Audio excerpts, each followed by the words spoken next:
जय श्री राधे राधे। श्री गणेशाय नमः। सर्वमंगल मंगल्ये शिवे सर्वार्थ साधिके शरण्ये त्र्यंबके गौरी नारायणि नमोस्तुते। शरणागत दीनार्थ परित्राण परायणे सर्वस्यार्ति हरे देवी नारायणी नमोस्तुते। आश्विन नवरात्रि की 22 सितंबर 2025 से प्रारंभ होने वाले इस सर्दी नवरात्रि की ढेर सारी शुभकामनाएं सभी देवी भक्तों को। आप सभी स्वस्थ रहें, मस्त रहें, व्यस्त रहें, प्रसन्न रहें, उन्नति करें, मुस्कुराते रहें। आइए देवी भागवत में वर्णित नवरात्रि व्रत के बारे में आपको अवगत कराते हैं। ये आश्विन शुक्ल पक्ष प्रतिपदा से नवमी पर्यंत होते हैं। ये नवरात्रि का व्रत, इनका आरंभ यदि अमावस्या युक्त प्रतिपदा से हो तो वर्जित होता है। द्वितीया युक्त प्रतिपदा शुभ है। नवरात्रियों तक करने वाला ये नवरात्र व्रत पूर्ण माना जाता है। तिथि का ह्रास वृद्धि इनमें न्यूनाधिक नहीं होती।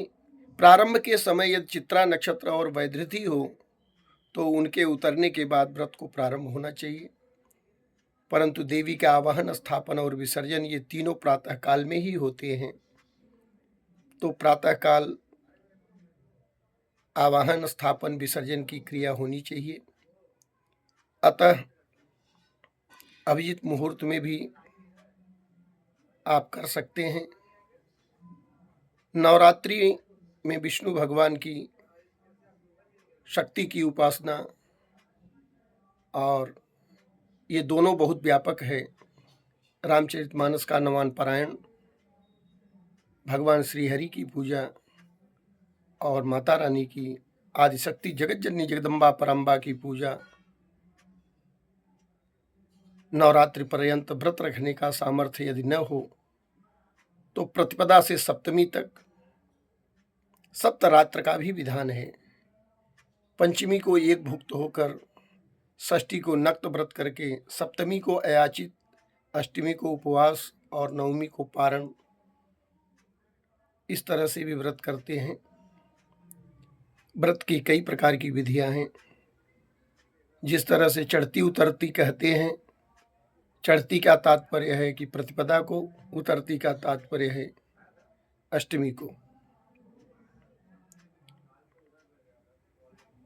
आरंभ और समाप्ति एक व्रत एक रात्र के रूप में जो किया जाए उनसे भी अभीष्ट सिद्धि हो जाती है। आरंभ में सुबह स्थान मृतिका से वेदी बनाकर उसमें जौ या गेहूं बोकर सामर्थ्य के अनुसार स्वर्ण आदि कलश स्थापित करके सोना या चांदी या तांबा या मिट्टी का या पाषाण का कलश स्थापित करके भगवती की मूर्ति यदि मिट्टी, कागज, सिंदूर आदि की हो, स्नान कराने से दिक्कत हो तो उसके ऊपर कांच का आवरण रख करके माता रानी का पूजन और श्रृंगार करें। कलश के पीछे स्वस्तिक, युग्म वस्त्र, पार्श्व में त्रिशूल बनाकर दुर्गा जी का पुस्तक, शालिग्राम आदि विराजमान करके विष्णु भगवान का पूजन करना चाहिए। माता रानी के पूजन में 3 प्रकार से विधि है, राजसी, तामसी और सात्विकी। इन सात्विकी विधि का सर्वाधिक प्रचार है।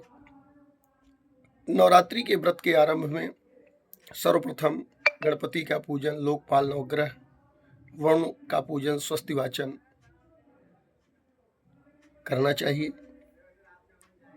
और नवरात्रि के पूजन में कुमारी के पूजन का विशेष विधान है जो परम आवश्यक है। एक कन्या के पूजन से ऐश्वर्य की, 2 से भोग की, और 3 से मोक्ष की। 4 कन्या के पूजन से राज्य पद की प्राप्ति, 3 से धर्म अर्थ काम की प्राप्ति, और 5 कन्या से विद्या की, 6 कन्या से खटकर्म की सिद्धि, 7 से राज्य की प्राप्ति, 8 से संपदा और 9 से पृथ्वी की प्राप्ति, 2 वर्ष की लड़की कुमारी, 3 की त्रिमूर्ति, 4 की कल्याणी, 5 की रोहिणी और 6 की काली, 7 वर्ष की कन्या चंडिका का रूप होती है, 8वें वर्ष की शांभवी, 9 वर्ष की दुर्गा और 10 वर्ष की सुभद्रा स्वरूप होती हैं। इससे अधिक उम्र की कन्या का कुमारी पूजन में नहीं सम्मिलित करना चाहिए। दुर्गा पूजा में तैल आदि, प्रतिपदा के दिन केश संस्कार करने वाले द्रव्य, प्रतिपदा के पूजन में एकम पहल थापना, पहले दिन माता रानी को केश संस्कार, केशों को संवारने वाली चीजें, केश में लगाई जाने वाली चीजें, केश संस्कार करने वाले द्रव्य जैसे आंवला का सुगंधित तेल आदि प्रतिपदा को चढ़ाना चाहिए। और द्वितीया के दिन बाल बांधने के लिए रेशमी डोरी आदि समर्पित करना चाहिए। तृतीया को सिंदूर और दर्पण प्रदान करना चाहिए। चतुर्थी को मधुपर्क, मधुपर्क में दही, घी और मधु तीनों मिला देना मधुपर्क है। तो चतुर्थी को मधुपर्क चढ़ाकर माता रानी को तिलक लगा करके, नेत्रांजन करके, आंखों में अंजन काजल लगा करके, पंचमी को अंगराग और अलंकार तथा षष्ठी को अड़हुल का फूल, देवी का लाल फूल, हार आदि समर्पण करके, सप्तमी को गृह मध्य पूजा करके, अष्टमी को उपवास पूर्वक नीराजन और विसर्जन करके, इस प्रकार रामकृष्ण आदि नवरात्र में स्तोत्र पाठ और लीला प्रदर्शन आदि भी कर सकते हैं। अतः 9 दिनों तक नवरात्र करके दशमी को दशांश हवन, ब्राह्मण भोजन और व्रत का विसर्जन करना चाहिए। तो कुछ लोग अष्टमी को हवन करते हैं, कुछ लोग नवमी को हवन करते हैं, कुछ लोग दशमी को व्रत का विसर्जन करने के समय करते हैं। तो जैसी व्यवस्था हो उसके अनुकूल आप व्यवस्था करके माता रानी को प्रसन्न करें। माता रानी आप सबके ऊपर कृपा करें। शुभाशीष है, स्वस्थ रहें, मस्त रहें, व्यस्त रहें, प्रसन्न रहें, मुस्कुराते रहें।